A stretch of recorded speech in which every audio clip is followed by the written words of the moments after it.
pessoa que se percebe extremamente grandiosa, uma pessoa que se percebe merecedora de tudo, que acha que todas as pessoas ao seu redor não estão suficientemente qualificadas para estar com ele ou com ela. Então, assim, é uma autovisão muito negativa dos outros e de uma arrogância muito grande. Então, são pessoas que se veem extremamente superiores aos outros e acabam tendo muito pouca empatia, porque o outro, seja na relação afetiva, seja na relação profissional, seja na relação familiar, o outro está ali para idolatrá-lo, para servi-lo e para reconhecer o quanto ele é bom. Ele está sempre querendo que você admirá-lo, mas admirá-lo de uma forma quase idolatria, né? Então, um narcisista grave, a gente pode dizer que ele tem ali um pouco de... ele tem um pé na psicopatia, no sentido da ausência de empatia pelo outro, no sentido de usar o outro para se tornar cada vez mais grandioso. Então, são pessoas que têm, muitas vezes, um caráter bem duvidoso, no sentido de se relacionar com os outros. Eles se acham que realmente foram criados por um artista muito mais poderoso. É muito chato se relacionar com um narcisista, porque ele é a autorreferência de tudo. Ele é a autorreferência do que é bom, do que é maravilhoso. É uma arrogância muito grande. Falta uma humildade básica, porque assim, todos nós, né, nós somos do gênero humano, né? Então, assim, isso já equipara a gente, de uma certa maneira, com todos os outros seres humanos. E para o narcisista isso não existe, ele realmente é um privilegiado e que requer que todos os outros reconheçam isso e que paguem por isso, né? No sentido, o narcisista, ele não acha nada demais você pagar coisas para ele, ele acha até que isso é obrigação sua, para tê-lo ao seu lado.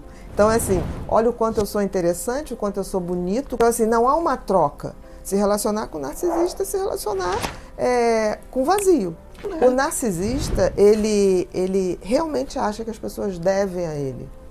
Qualquer tipo de paparico, qualquer tipo de privilégio, ele se acha merecedor. Ele tem uma necessidade de ser centro, de ser idolatrado. E eu acho que isso acaba construindo uma visão de si mesma de que ele realmente é grandioso. Ele não se vê como uma pessoa que precisa aprender mais, que precisa saber mais. Ele não tem humildade do aprendizado, de trocar, por exemplo, uma pessoa pode se relacionar com uma pessoa que não é tão bela no conceito, mas é uma pessoa muito interessante, que te dá conteúdo, que te dá boas gargalhadas. Para o narcisista não existe isso. Para o narcisista, o outro é obrigado a satisfazê-lo a todo tempo e, de preferência, pagar por isso, porque ele é uma companhia absolutamente agradável, na opinião dele. Ser filho de uma mãe narcisista é muito difícil, porque aquela pessoa que tem que ajudar a construir a sua estrutura, a sua autoestima, a sua autopercepção, ela vai dar muito pouca atenção para isso, porque ela vai demandar desse filho uma atenção exclusiva. Tipo assim, quanto uma mãe é boa, quanto uma mãe é maravilhosa, e é muito difícil. Eu acho que uma mãe narcisista dá ao filho uma insegurança muito grande, porque assim, toda a referência de bem-sucedido está nessa mãe que se autoproclama sabedora de tudo, que não tem humildade de aprender, até com seu filho, porque nós aprendemos com as crianças, né? Então, assim, é muito difícil porque esse filho ou essa filha, eles se criam sempre com a coisa da crítica, porque eles têm dificuldade de entender se aquela mãe era narcisista ou não, eles não têm como saber. Como a mãe psicopata, né? Uma mãe perversa, fica muito difícil para o filho evoluir e entender que tem uma mãe perversa, porque em princípio mãe é Nossa Senhora. Então todo mundo quer e faz o projeto de sua mãe ou idealiza sua mãe como uma coisa boa, associa uma coisa boa.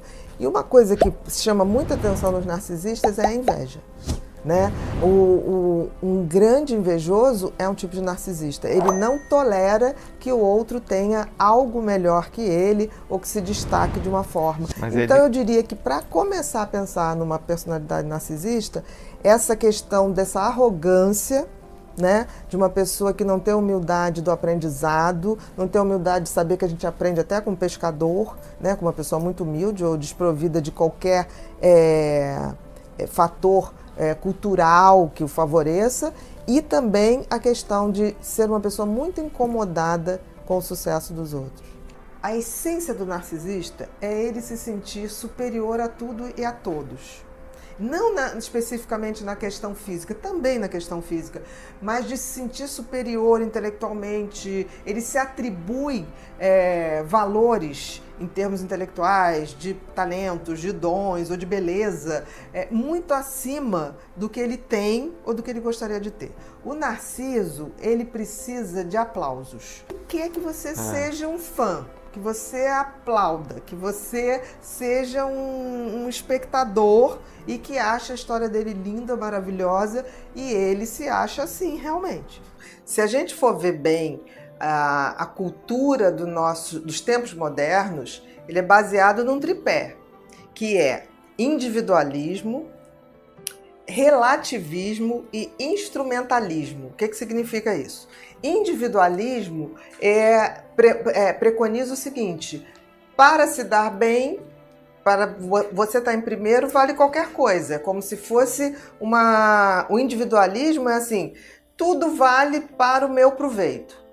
O relativismo tudo é relativo. Pode ser anormal para alguém, pode ser antiético para alguém, mas se eu vejo como uma coisa boa para mim, eu posso fazer.